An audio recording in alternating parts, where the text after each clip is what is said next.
to be here with us.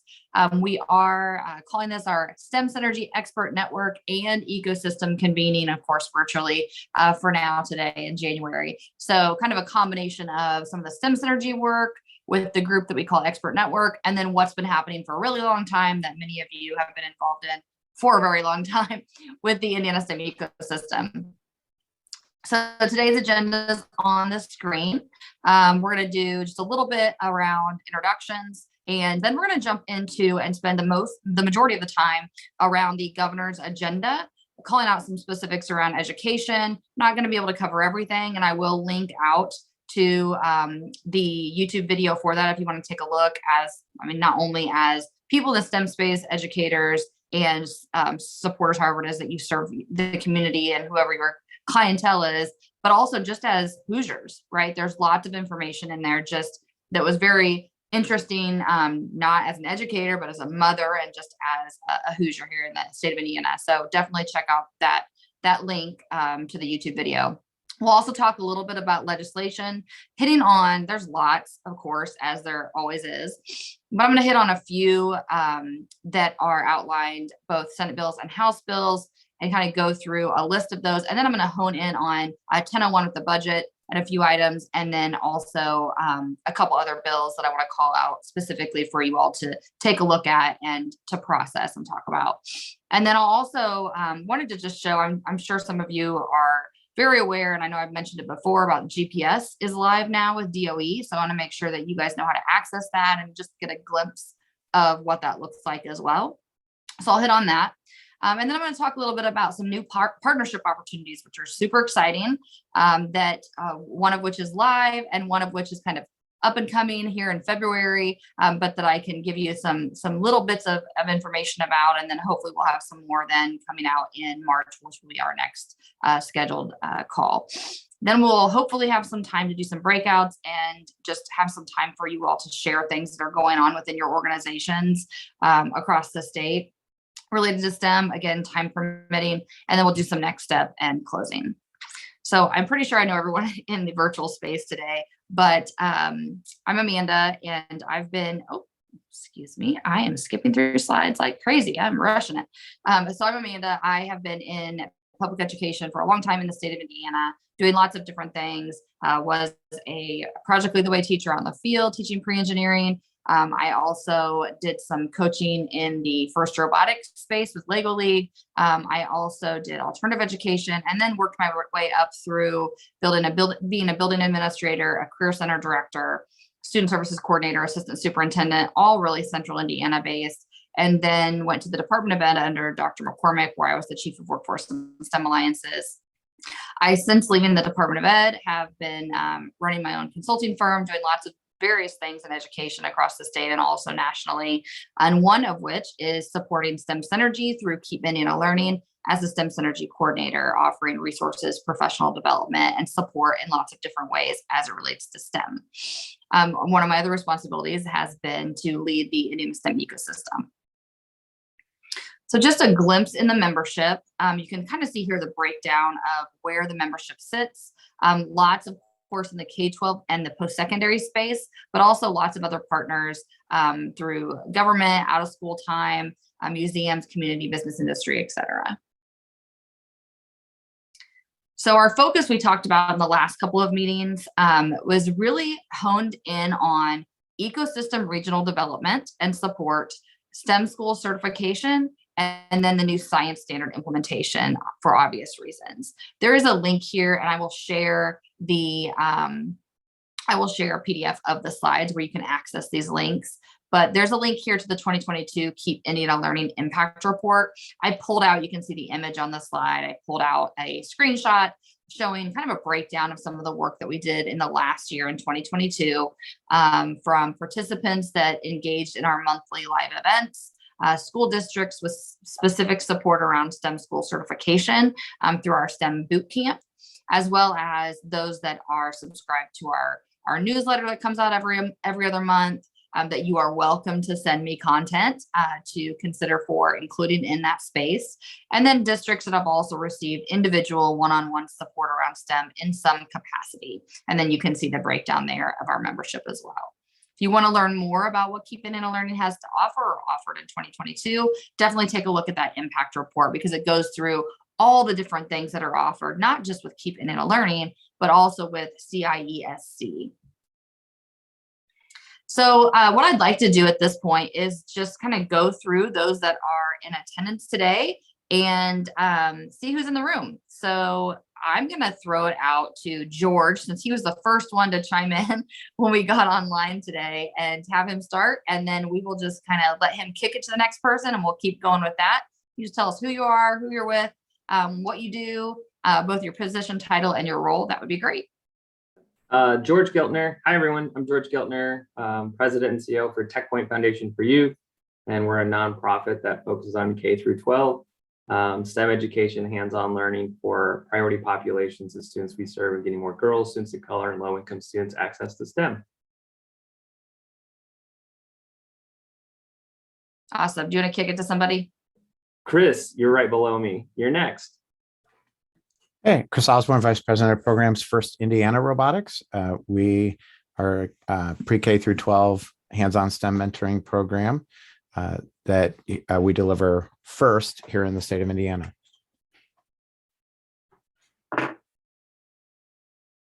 And let's see, Bill's next on mine. Bill Walker. I'm with the group called Catalyst. It's a STEM education center at Purdue University. I'm the assistant director, and we do research and programming around STEM education. And I'll kick it over to Corey Hall.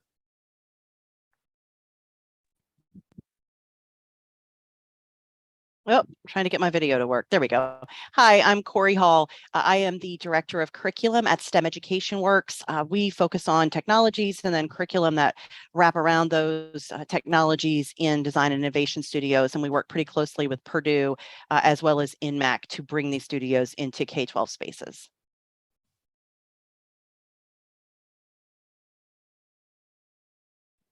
I'll go next. My name is Clarice Patterson. I'm the director of Genesis Pathways to Success.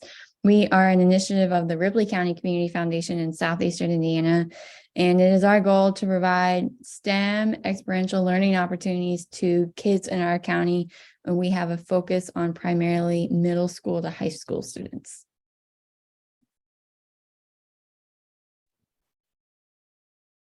So I'll go next. I'm Pat Jarbo, and I teach computers at William Tell Elementary, and I'm also a VEX robotics coach.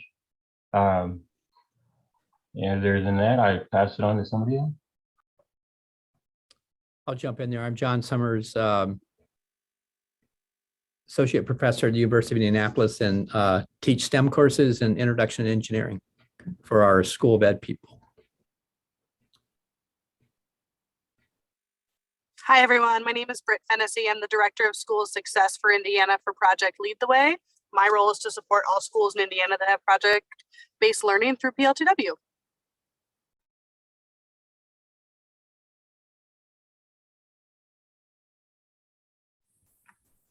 I could go next. I'm Cindy Kosinski. I'm the Career Success Director with Junior Achievement of Central Indiana, and we oversee a hands-on career expo for 8th graders in Indianapolis and surrounding counties.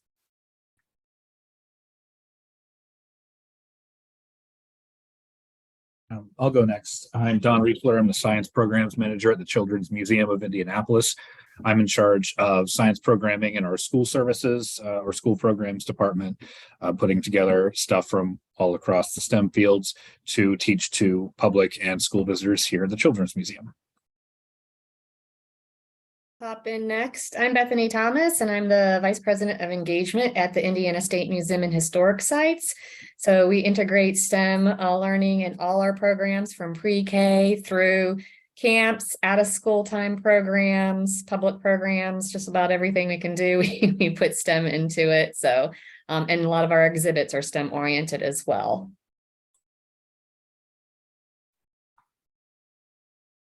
My name is Brandy Morgan, and I am the director of a STEM program for 5th graders here in the Indianapolis area called Starbase Indiana.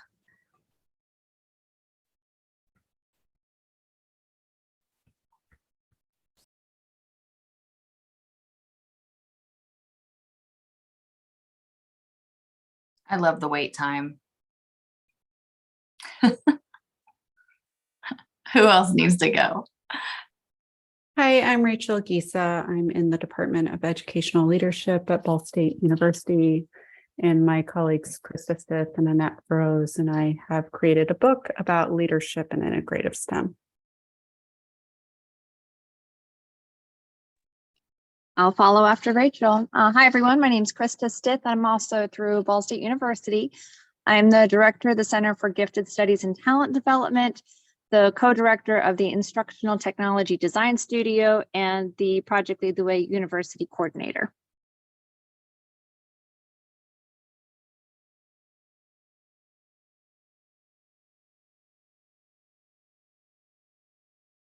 I think we may have one or two more. If you've not yet introduced yourself, go ahead and jump in.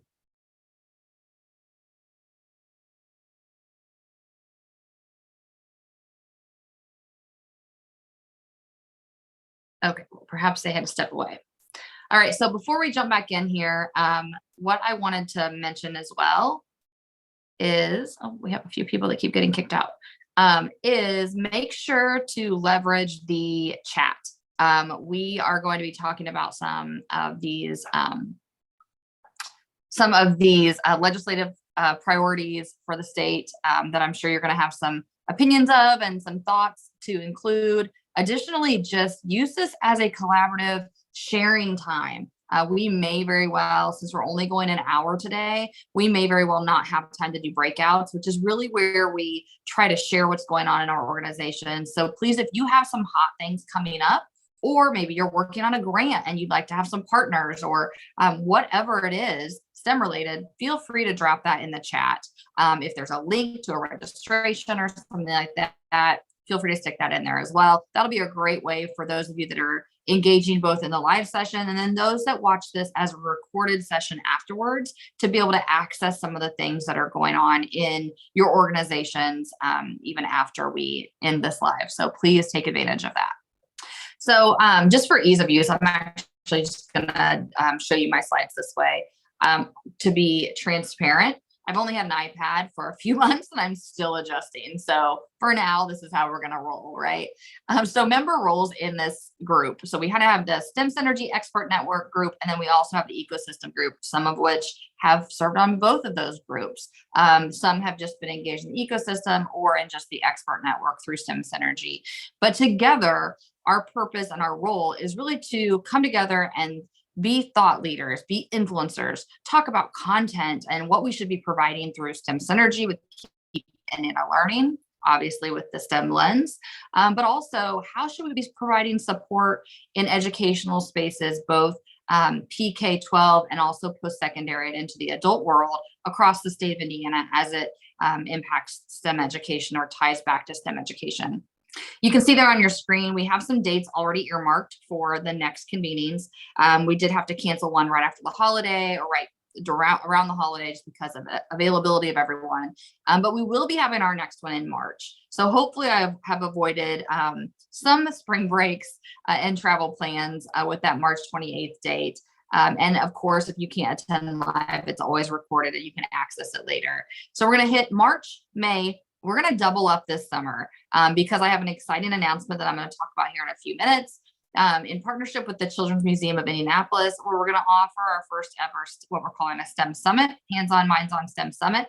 And that's going to be June 21st. We are actually going to carve out a little bit of time to bring any of the members that are present at that event together to share in some conversation. And even though the plans for that event are still getting fleshed out, there will be an opportunity for members to engage with participants in some way. We don't know exactly what that looks like yet, but we will be seeking partnerships in lots of different ways for that event. So we'll definitely want to earmark that date as well, and that will be on site, face-to-face, at the Children's Museum of Indianapolis. And then we'll also plan on holding one towards the end of July on the 25th. So let's jump into governor's agenda. There is a link that'll be provided in the slides that I send you to the full YouTube video. STEM is mentioned one time, in the agenda, and it literally has on his slides when he presented a single line, and it quotes right here what it says. It is, I earmarked the time for you in case you want to, hone in and just pay attention to that section. There's a lot of really good meaty stuff throughout the entire governor's agenda. So I would encourage you to take a look. I think it's about an hour-long video. So you can, obviously do that on your own time. But his overall budget that he submitted, it covers community development, economic development, of course, education, workforce development, and then public health and well-being. So he goes into each of those areas in pretty good depth. And you're definitely going to want to hone in on the pieces of education that he covers. And we're going to cover a couple of them. These are not all of his slides on education that we're going to cover, but I wanted to hit on just a couple of those hot items.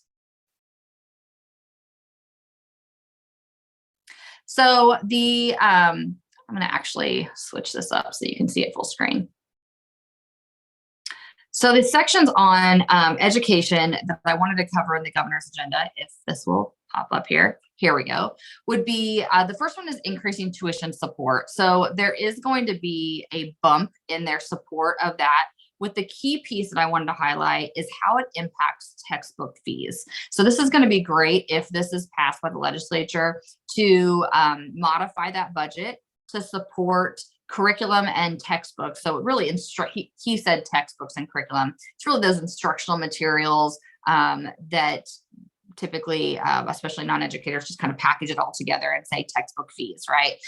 So I'm guessing based off the language and what they discussed that it would not necessarily cover like the consumables costs that typically get rolled up into those textbook fees, but it at least would cover a larger amount of those kind of traditional textbook and curriculum fees that get pushed from the schools out to our families across the state. So that's one piece that, obviously it impacts the budget. And money has to come from somewhere. So typically what you see is a shifting of where those funds are being pulled from in order to support other initiatives. But that is one area that I wanted to definitely highlight for you all. You can see there in the slide. And if you watch the YouTube, he calls out specifically those dollar amounts and kind of what that's going to look like for that support and where that support would go. And that would be for not just traditional public and charter schools, but also it would push out to non-public schools, specifically only for those students that qualified for free and reduced at non-public schools. And so he does qualify that differential there. The other thing that he hit on was literacy initiatives, of course. There's going to be a lot more support financially around the science of reading within Indiana classrooms, which there already has been through the Department of Education. Some of the work they've done with the cadres, both in the science of reading and also the STEM cadre.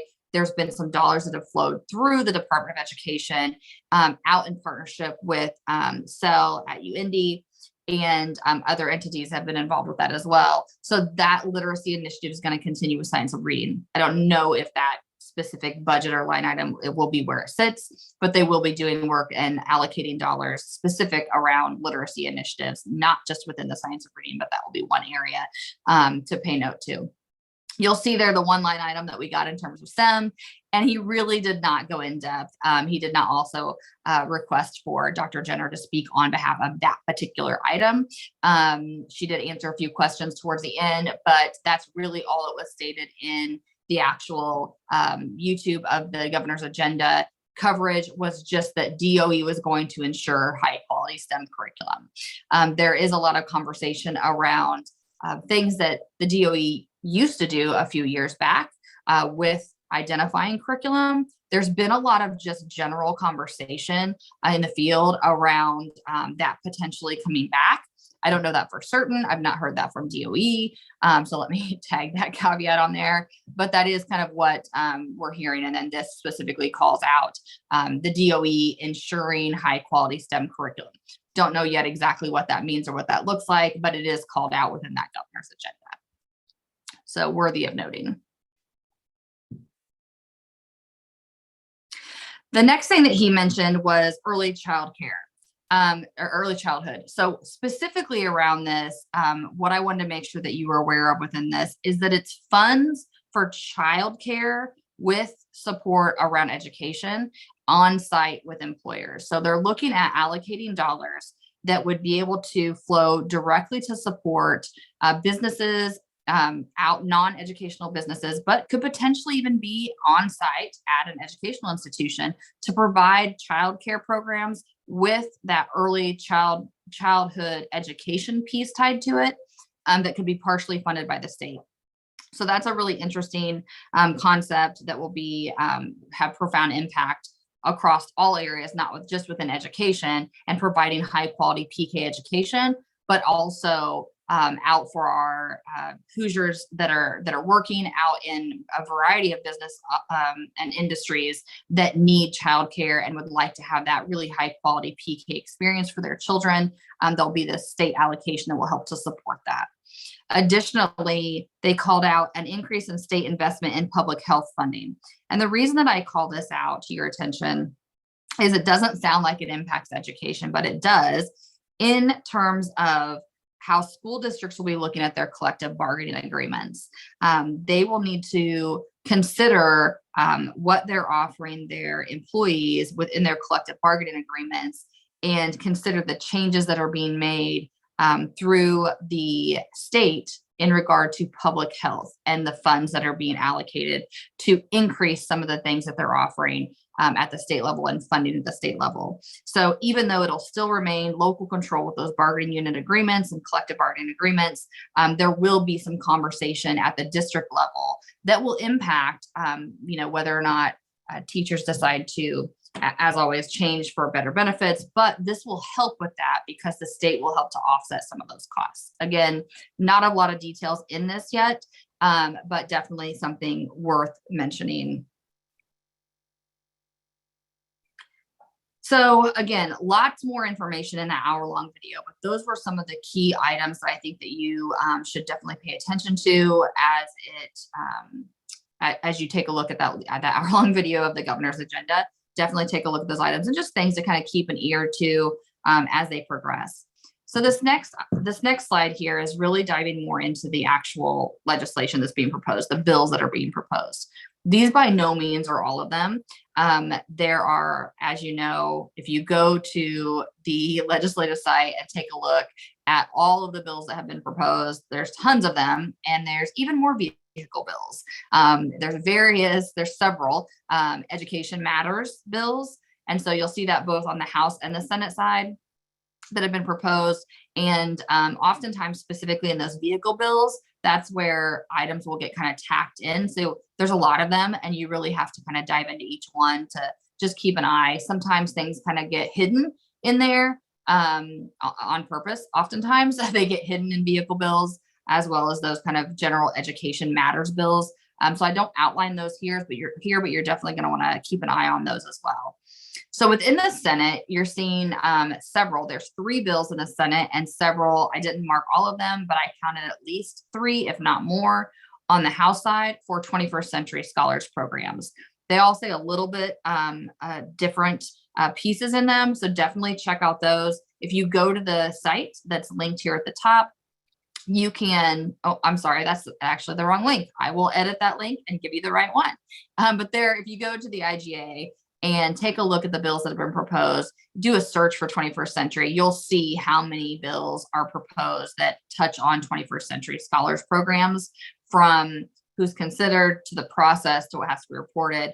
Additionally, one of the big items is a push for students to actually be put into the 21st Century Scholars Program automatically, which would be phenomenal coming from someone that has been in the field and has struggled to get the information from families that we need to get to be able to put them into a program like 21st Century. It can be quite a barrier. And so if the state is able to assist with some sort of automatic enrollment for those that would be eligible, without having to collect social security numbers and things like that from the families, then that would be a huge lift that would be greatly appreciated by the field. So definitely something to watch on how that kind of flushes out. There's also some edits to FAFSA requirements. So one of the big key pieces from Senate Bill 167 is around a requirement for seniors to apply for FAFSA. That's really the language that I pulled that I thought, oh, wow, that would be big for seniors to have a requirement. So of course, probably an unfunded mandate, which, you know, legislation is always really, they do that a lot in every session, but that would fall back onto the schools, I'm certain, to figure out what that's going to look like and what they would need to do in order to make that happen, because I didn't see anything in the budget around that.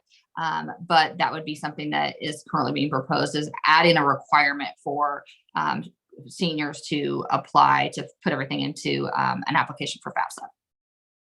There's also some bills around teacher salaries, which you can take a look at that on your own. Some of the other things that are in the governor's agenda, like around the health insurance and things like that, that the state is going to offset, of course, will have an impact as those collective bargaining agreements kind of come through to fruition. But this will be something to watch with teacher salaries as well. They are establishing a minimum salary level within some of this language as well, which is still not enough or even near enough, but there is language in there to create a minimum salary. Additionally, there's some information in there in Senate Bill 426 around support professionals and what the requirements would be for those professionals. There's a Senate bill around funding outside of the state budget, which of course is House Bill 1001. We're actually going to cover a little bit of that and talk about where STEM is within that state budget here in just a second on the next slide. 1002, again, it's back to that kind of general education and workforce matters, so definitely take a look at that. Educational opportunity and academic success for House Bill 1153 is one to take a look at, because it does touch on gender and race. So definitely take a look at that language and kind of keep an eye on what happens with that, because that impacts all things. You have another House bill with 21st century scholars information, going back to several that are in the Senate as well. You have a couple of bills on financial literacy. I did tie one here with 1281 in the House, but there is a couple of them that you'll see when you go to the comprehensive site. Another one around minimum teacher salaries, sitting here in the House as well as in the Senate, which you often see. You often see sister bills in the House and the Senate. So I'm not surprised by that. And the one that I definitely want to hit on that is the one that the bill that really touches the most within the STEM space is House Bill 1382 with the robotics program fund. And I know we have a couple of individuals on the call today that may want to chime in with this as well, because I know that they that's what they do on the day in, day out with robotics programs. But essentially, House Bill 1382 would establish a fund through the Department of Education, which of course, as you know, the funds have to come from somewhere. So they have to move from somewhere else that they were allocated previously. But there is an ask for funds and a program to be established to support robotics. You're definitely going to want to take a look at this. And here in just a second, I'm going to pull this up for you to take a look at the specific bill, because there are various key components that you're going to want to pay attention to of the language. So give me just a second to pull this up. Let's see here. So this is where you're going to go when you go to the IGA. This is the link that I didn't put the right link on the slide. You can go in here and take a look at all the bills for the session. There's that state budget that we're going to hit on here in just a minute. And if we go to the robotics language,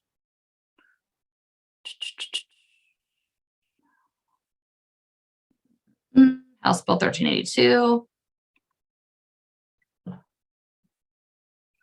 We're going to go to this latest version so you can see all the language here. You're going to see a synopsis of what it is, right? Robotics programs. So great. We'd love to have funding from the state that's allocated for robotics programs.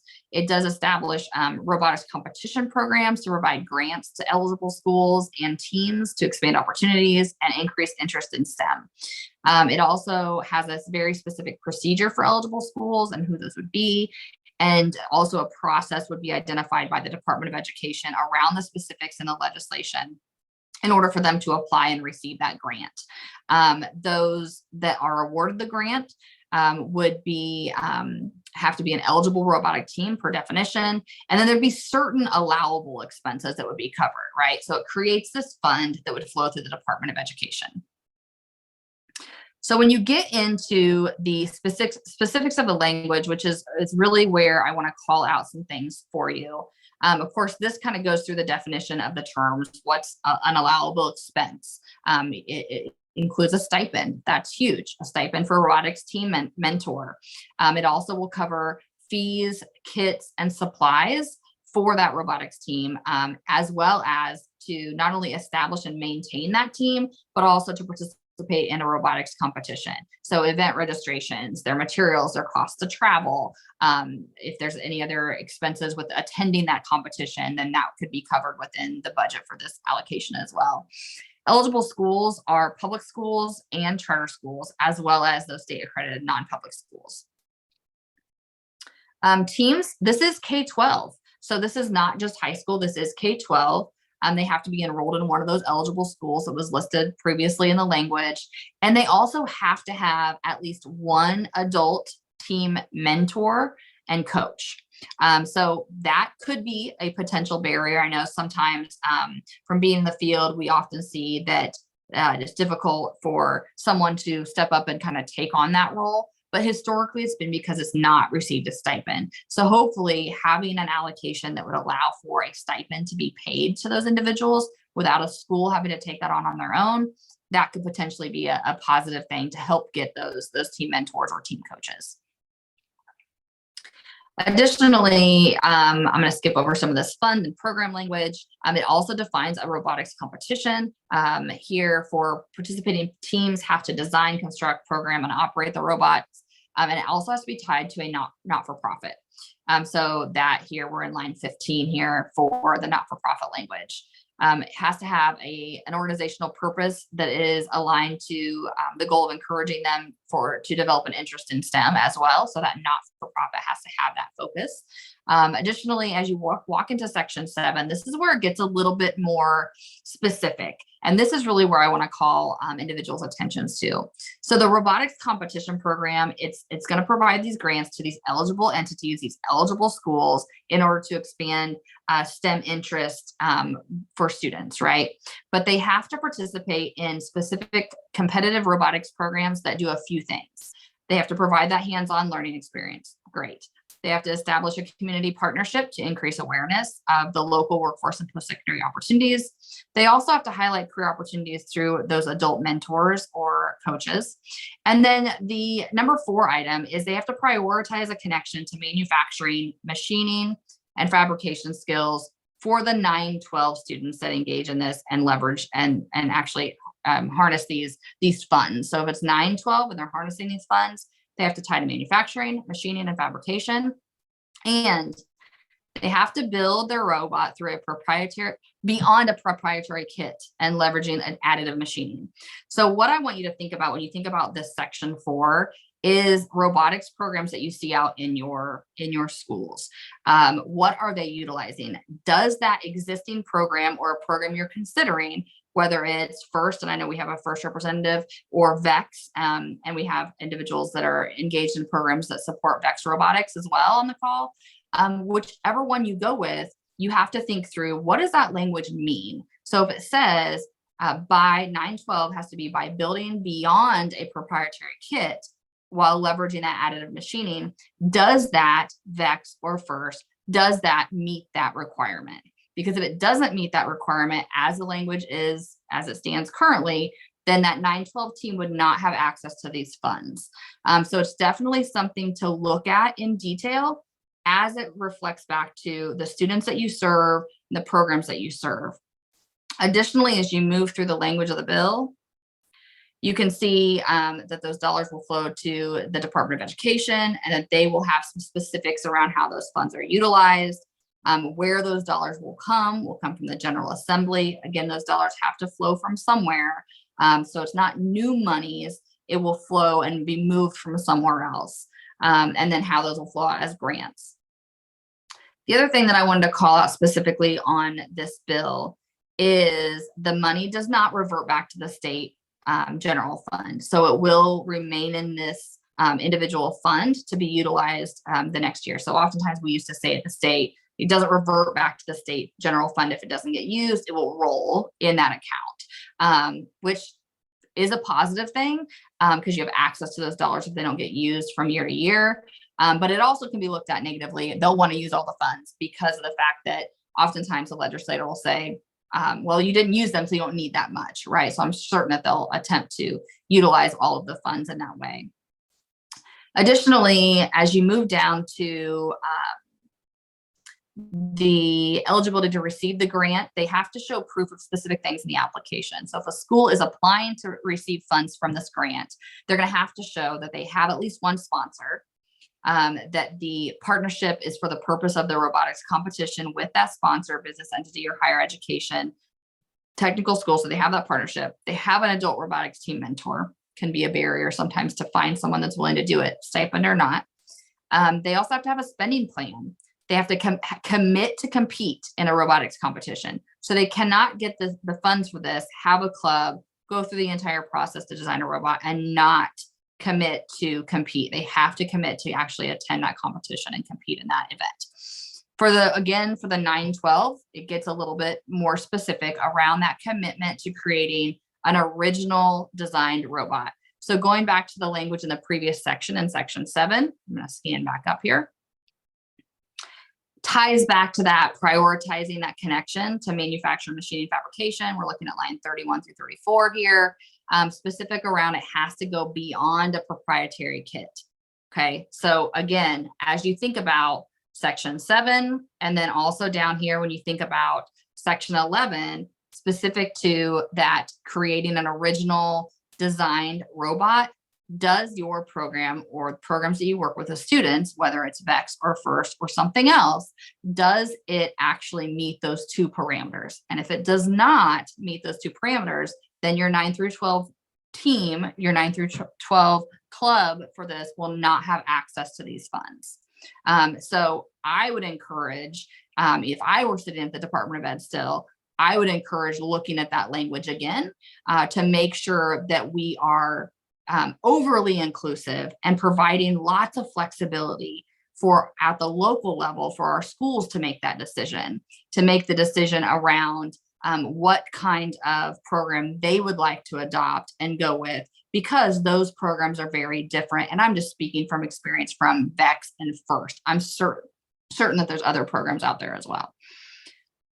The other piece that I want to call out that can be a little bit of a barrier, I understand the idea behind it, however, to get some skin in the game, but can be a barrier and really pull students out and specific communities out of potentially participating in this grant, is that 25% match.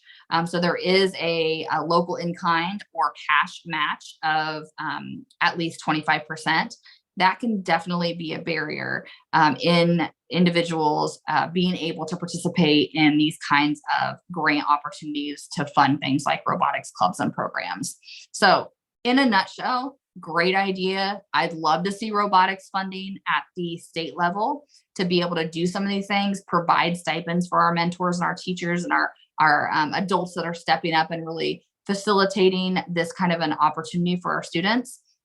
But there are some barriers in this language as it relates to being very specific around language with the 9-12 space of what they can and cannot do in designing their robot. And if they don't meet specific parameters, that they won't be eligible for access to these funds. So I do have a little bit of a concern there. I have a little bit of a concern with the 25% match as well, because some of the barriers that our students that need this the most, our schools that need this the most, that don't have access to funds to do these kinds of things, that want to and need to dip into these funds at the state level, this may really cause a burden for them to try to do some of these other specific things. And it also kind of takes a little bit of the decision-making power away from them if the language is so specific that it discludes specific types of programs in the robotic space that may not meet an original designed robot, or it may not meet the language in section 7 around building something beyond a proprietary kit and leveraging that additive machining. So again, those are the areas that I would be looking at within this language if I were sitting at the Department of Education or working with legislators to modify some of the language to make sure that it is inclusive of all students, all schools, and really providing the ability to make decisions back to the local level and the local schools and districts around what type of robotic programming that they would like to use these funds for. So I'm going to pause there for a second and open it up for any kind of conversation around this specific language, because I do think it's an interesting bill, and I think it's worthy of seeing if anyone else would like to chime in. Well, the great thing about this legislation is that it's got partners legislation in other states. The state of Michigan has very similar legislation. In fact, that's where a lot of this came from, and they've been able to reach. In fact, there are more robotics teams in Michigan than football teams at the high school level. They've been able to reach over close to 18,000 students, mostly in rural inner city areas. So it is fully inclusive. So when you talk about reaching those last areas of kids who need this type of program the most, and that their legislation that's been around for about a decade has also always included the 25% match, which hasn't been a barrier to even the smallest schools. I was just going to chime in, Chris, maybe you can help with this. Amanda, you were mentioning in the beginning that it says, first off, I think it's exceptional that a robotics bill is even being discussed. Like, I think we've made big strides that's becoming a priority. So I'll start there, but it sounded like there was some contradicting language that this was a K through 12 bill. But then when you get into that section 7, are they prioritizing out of the 9-12 space? And then when you talk about that proprietary kits, that seems to me that it excludes Lego League, which is elementary. It excludes FTC, which is middle school first, and some high school. It excludes all of VEX. And to me, it seems like this is an FRC then bill where they talk about manufacturing. Or am I reading too much into that? I'm just concerned why they call out 9 through 12 in section 7, but earlier on it's like K through 12. Yeah, so it certainly doesn't. The FTC is not a proprietary kit, and so it wouldn't exclude First Tech Challenge. It would at the elementary level. You're right. The First Lego League is a proprietary kit, but so at the elementary level, this grant would be for honestly anything that would be considered a robotics program at the elementary level. Working with our industry and our sponsors and the Indiana Manufacturers Association and others that have helped us with this as well, they are seeking high school students having these experiences, and that's why we've received the support we've received from industry to make sure that students are experiencing the specific manufacturing, machining, fabrication skills that the workforce pipeline piece, the InFame groups, Indian Manufacturers Association, Toyota, Aptiv, others that have signed on to this have said they want students to have this specific experience. And that's why they're backing this. Does that concern you that Lego League wouldn't be supported? No, because at the elementary level, we want robotics and we like it. But at the high school level, what the bill is suggesting is that the high school students are receiving more of the manufacturing fabrication experience piece. That's why that's called out there for the high school students, because that's more of the experience that the folks who are most concerned right now about our workforce pipeline are wanting students to have more experience with. So I wonder, and I think to Chris's point, I think what he's mentioning here is in that section 7, the proprietary kit piece for 9-12, it's only 9-12. So even though it's a K-12 bill, the elementary and middle school programs they can use a proprietary kit. They don't have to not use one. They're just in the bill. It's just saying if you're accessing these funds for 9 through 12, it cannot be a proprietary kit. So I think back to like my concern with this language is really, it's to me, this section is very specifically calling out one over the other in terms of robotics programs that are out there. because it's saying it can't be kit based versus, something that it is kit based. And so I think that it's narrowing the field for what 9 through 12 can use these dollars to fund, which I understand the tie with manufacturing and such because of us being number one in the nation for manufacturing. But I think that there's other components and other ways to tie in manufacturing threads without calling out a specific vendor or specific provider, not by name, but by saying you cannot use a proprietary kit. So that would be my concern. If I were in the field, I wouldn't want, if I was a CT director still or an assistant superintendent still, I'd be saying, wait a minute. So they're telling me with my 9 through 12, if I want to access these dollars to support this program, which great, I need that. I need this support to do this. And this is a great opportunity to do that. But I no longer have a selection of which program I want to go with. I have to choose very specifically a program, one over the other, because if not, then I can't access these dollars for 9-12. I'd love to see, and I know this happens in some schools that I've talked to, where they take their 9-12 and maybe they do something 9-10, and then they do something else 11-12. But what my concern is, this language in this bill doesn't allow for that to fund it that way, unless it's still a non-proprietary kit. So as an assistant soup or a principal, if I want to say my 9-10, they're not yet at the career center. They can do some things for manufacturing and machining, but maybe I don't have access to all those things in my 9-10 until they go on to the career center and have these other opportunities in 11-12.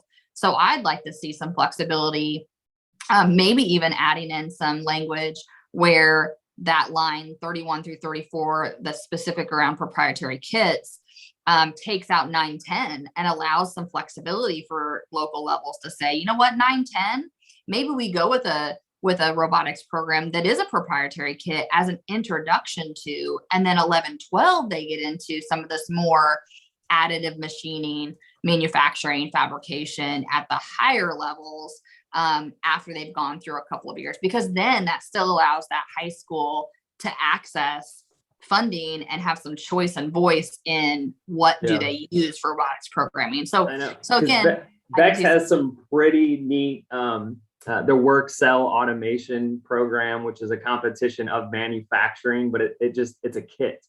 And so just to be like, to have your hands tied because it has the language like a kit, but it's still manufacturing in an automation competition.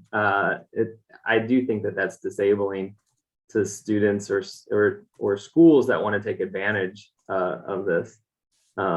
It'd be nice if it was a little bit more inclusive.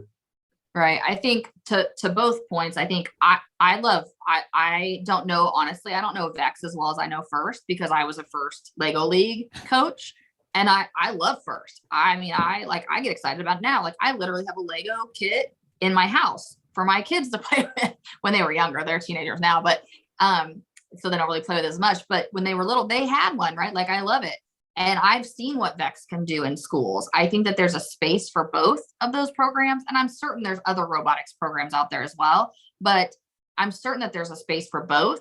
It's just, how do we come together and provide support where this funding allocation could allow for voice and choice at the local level to make that decision about what's best for their kids and their families and their community, without not having access to these funds because of some specifics around one program over the other program. So that's the tweaking that I know I would be pushing for if I was at the Department of Ed still, seeking changes in this bill. That's what I would be looking for is how do we make sure that we're not making that divide, but also between kind of the schools and the students of the haves and the have-nots bigger, by saying you have to provide a 25% match, you have to do something that's fabrication, et cetera. It doesn't always fit for every single population, and vice versa.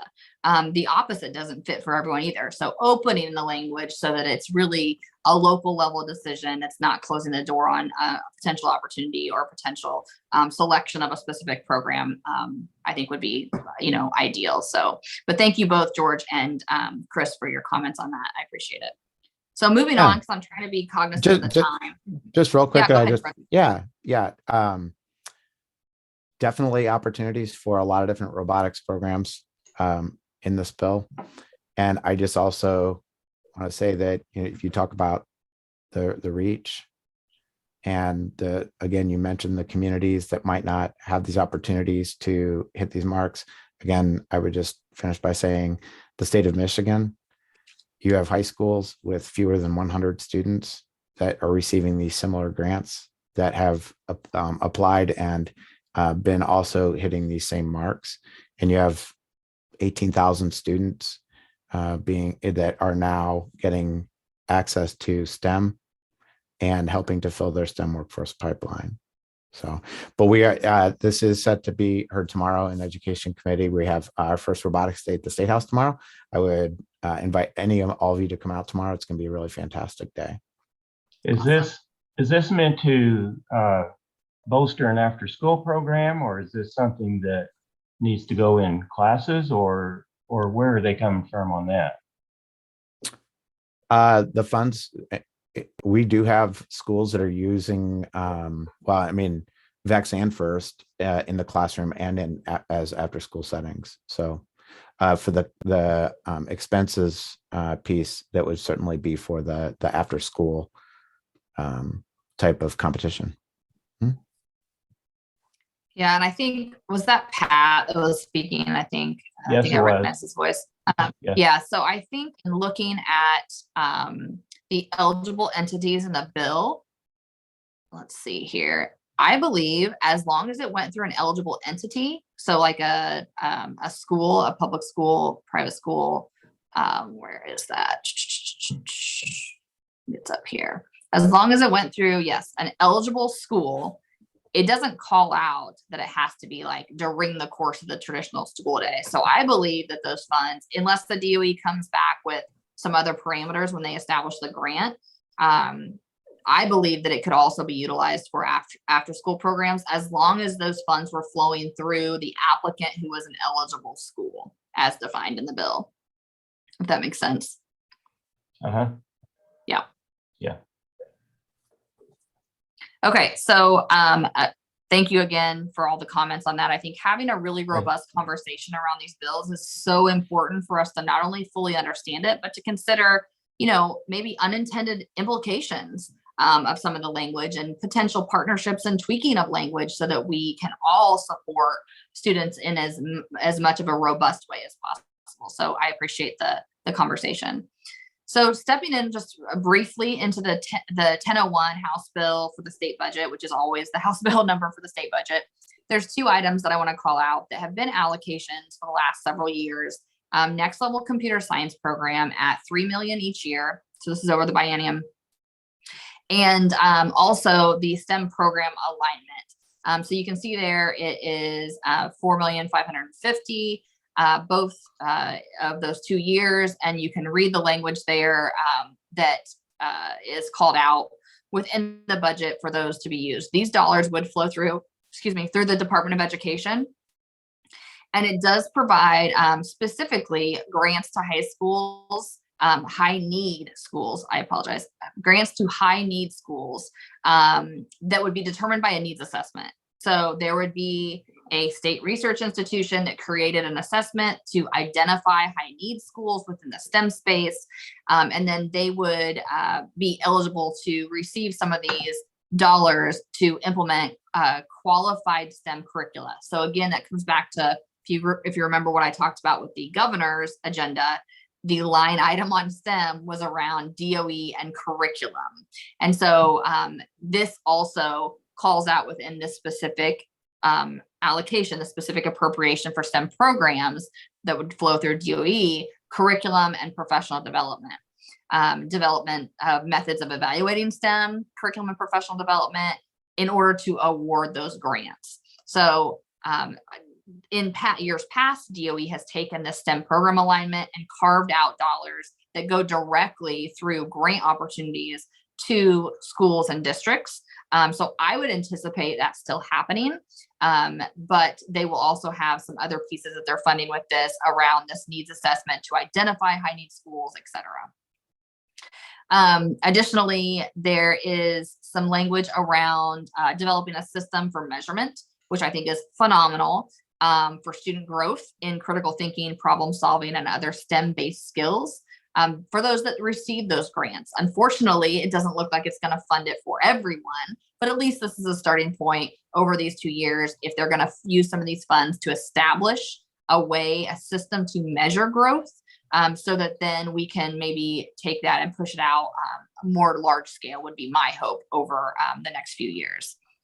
So definitely take a look at this. I'm not going to read through all of these different appropriations and how that about $4.5 million could be spent, but there are some caps on the amount that could be transferred over to like the post-secondary space around statewide initiatives dedicated to impacting student enrollment within STEM, et cetera. AP courses, although AP also has a separate allocation in the budget elsewhere.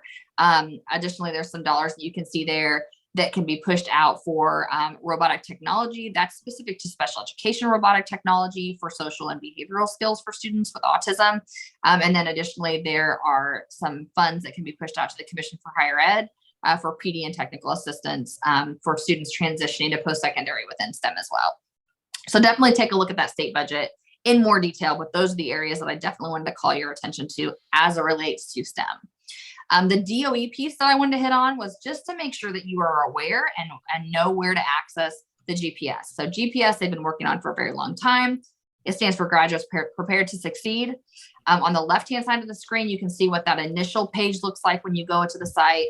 It'll give you kind of a snapshot of Indiana, but then you can also go in and do a school or district search. I did Yorktown, that's where my kiddos go. So I'm vested in that community. And you can see there some specific.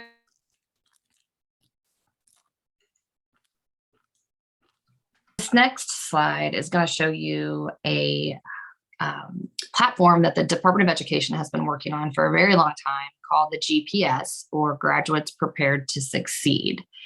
This is live now, so you can definitely jump in. There's a link there and check out your school or district, or schools or districts that you're serving or looking to partner with. And it does a couple of different things. It can give you a kind of picture of where Indiana sits today, which you see on the left side of your screen, with some various data points.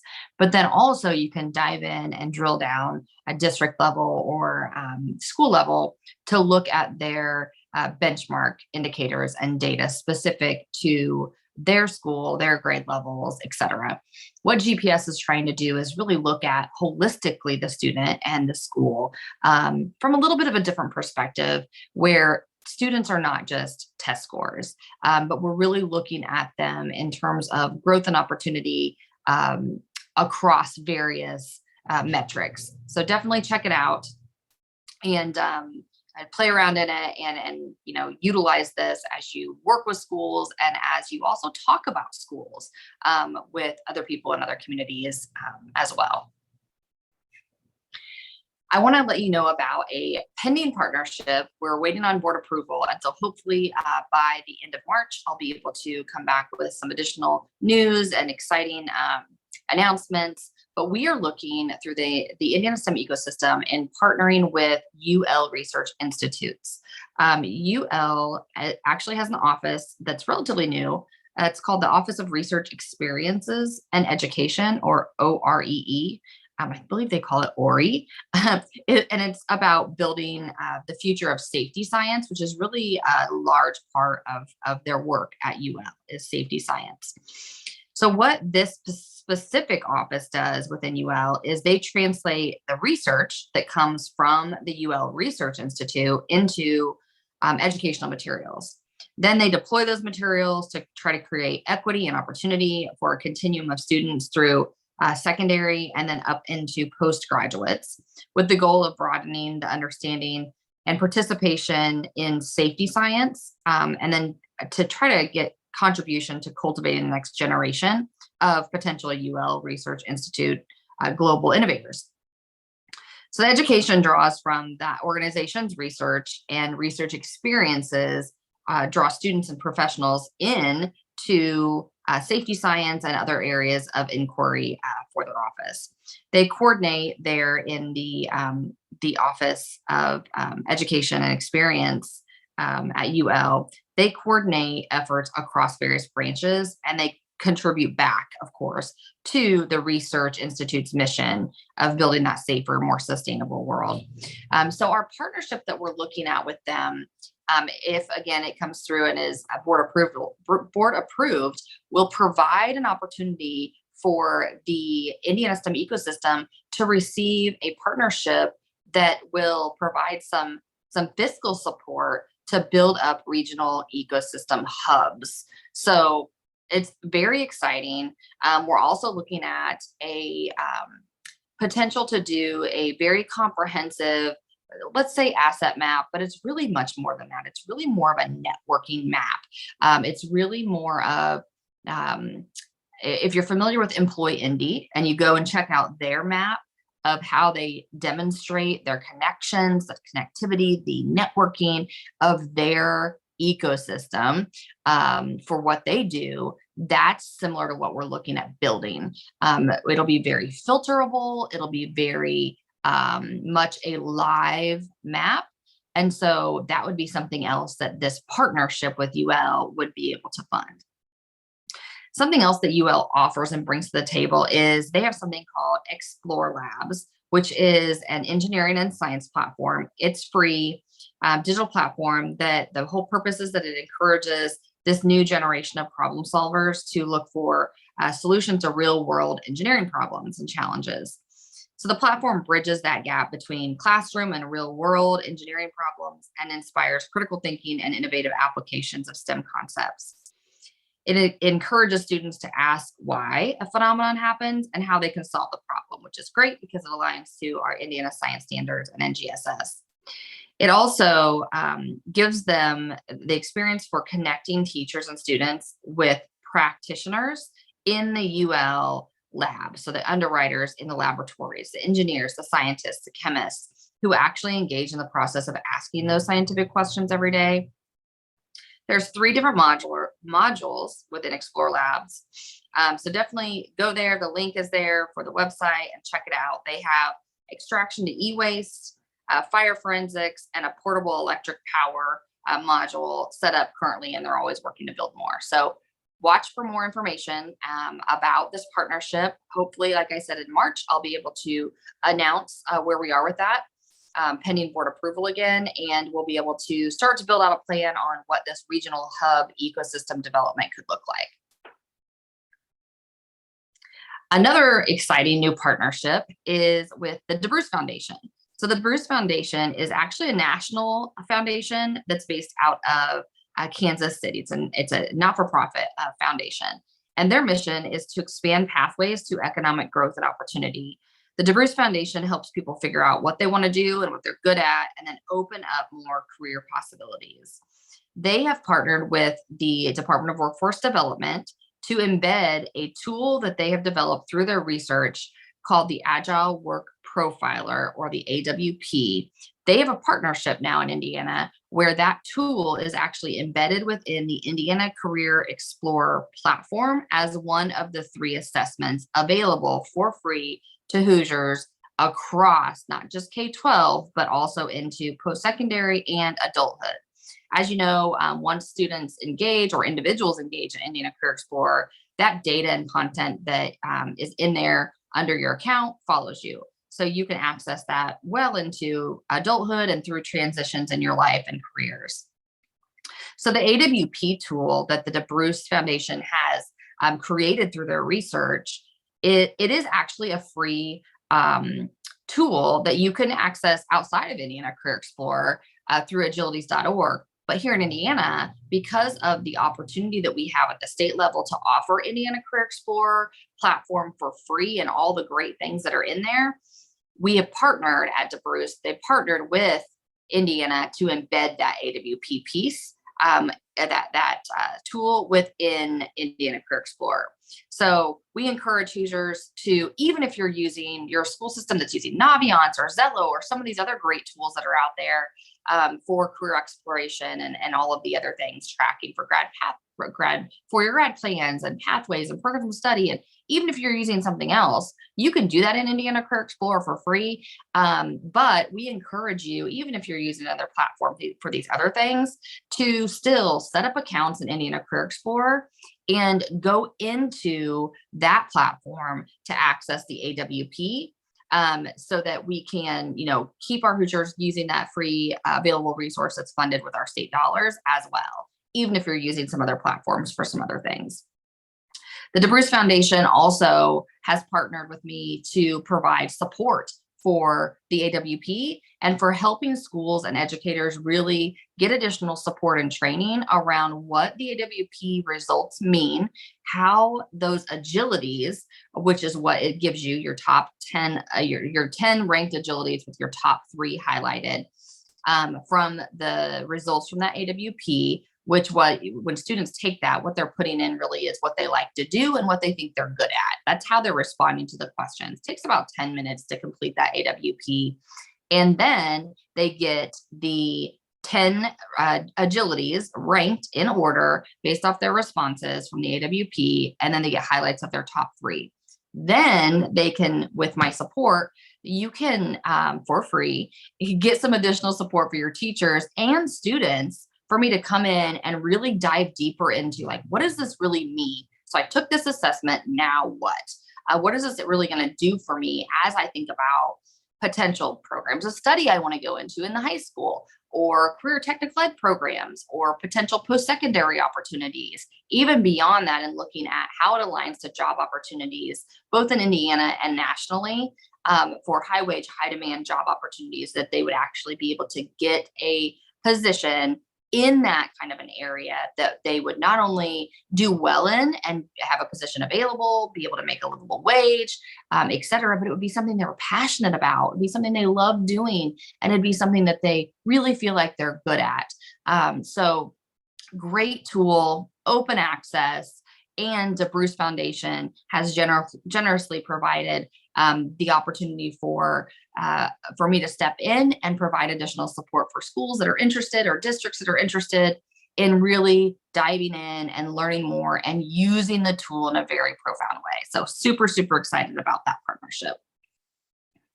This next slide just kind of shows you a little bit more of what I was just mentioning in terms of the 10 agilities. You can see they're on the right-hand side of your screen, as well as what we call the agility advantage model.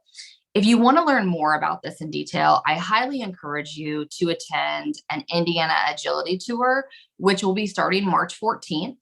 And if you go to, I'll be sharing that out on Twitter if you follow me on there.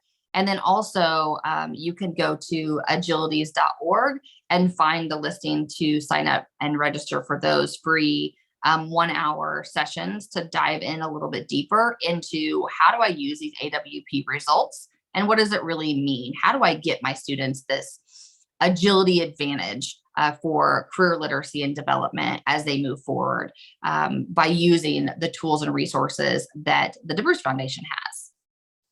Some other things that we'll talk about in that Indiana Agilities Tour will be Draw Your Futures and some other opportunities that they have through DeBruce Foundation, again, completely for free because that aligns with their mission to provide that support in helping your students to create a plan for their futures, both through using the AWP, but also using some of these other opportunities like Draw Your Futures with your students. So again, we can step in through my partnership with the DeBruce Foundation. We can step directly into classrooms or into schools, districts, or into organizations and train individuals on how to really use this to support career literacy and development exploration with your students K-12 and beyond.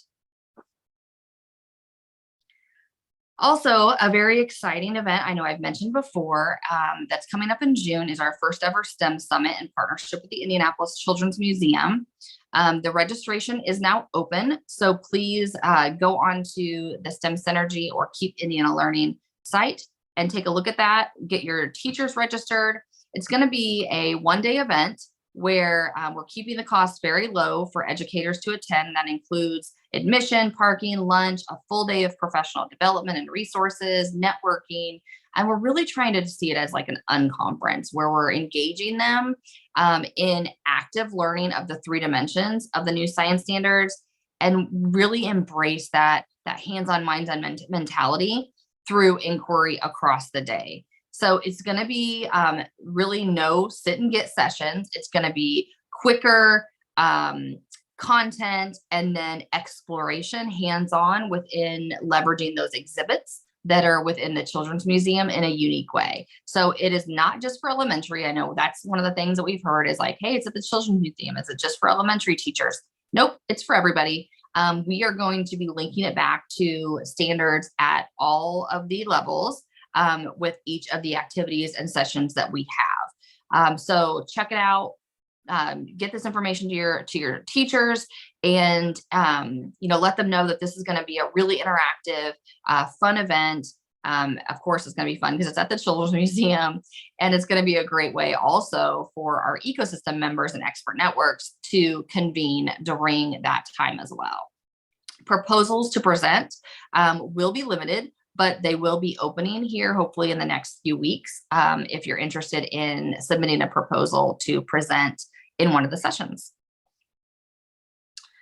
Also coming up in the next several weeks would be a couple of things, one of which has actually just recently shifted. So you can kind of ignore for the time being the dates on the right-hand side of your screen, which is the STEM School Certification Bootcamp. We have actually decided to push that a little bit further back. So you can just ignore the dates, but it will be happening.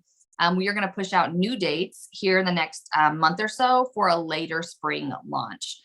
So that February 28th obviously will not be happening, but we will be bumping those dates back a little bit further into the spring semester. It was just too much for our schools to be able to commit in January and early February to that, just with things coming back from into second semester and all of the things that happen in schools in that time frame. So because of schools really wanting a little bit more time to make that decision to commit to that 5-part series, we decided to bump that.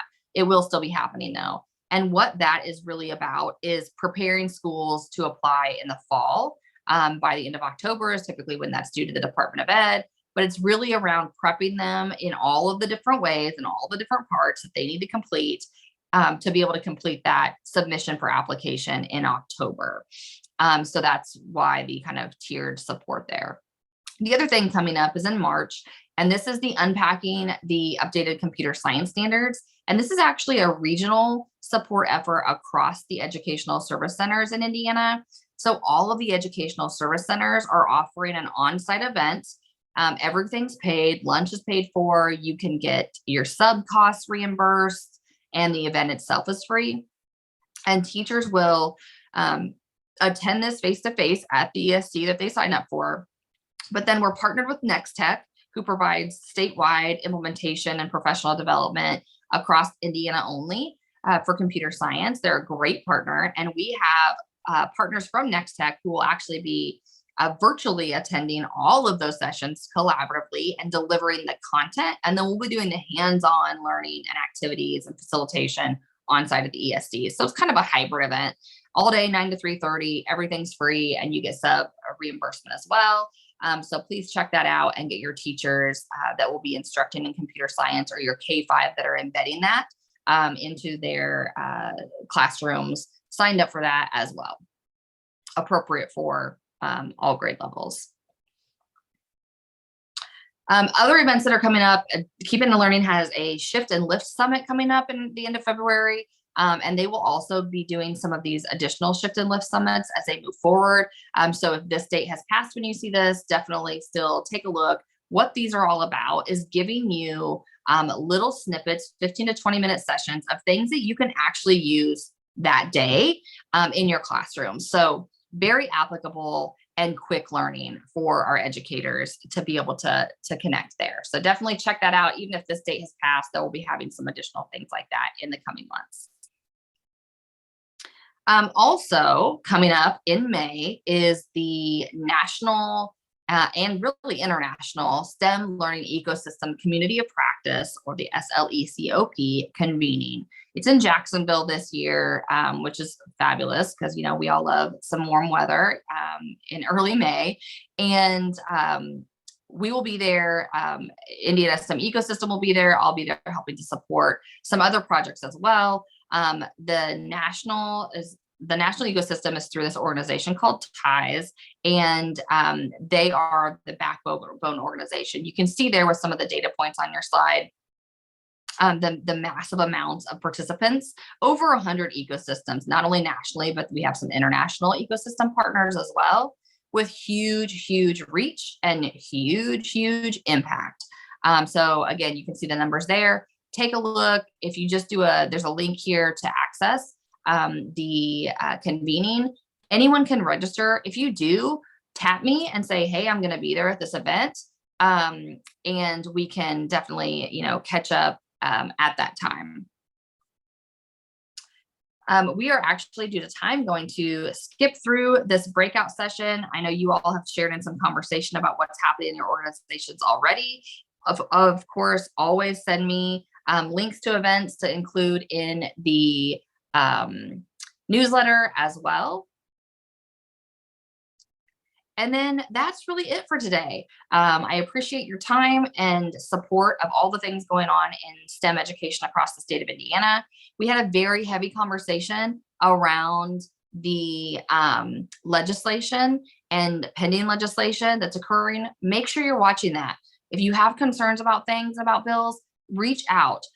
Let me know and I can communicate that back up the line, or reach out to your legislators and people that you know that are active in that space that can really get that information to the authors and co-authors of the bills, so that they're hearing directly from educators and those out there in the trenches doing the work, boots on the ground, and that know how these bills are going to really impact local control, local decision-making power, support efforts, funding streams, etc., all the things. So as always, reach out. I'm here to support in lots of different ways. My contact information is on the screen.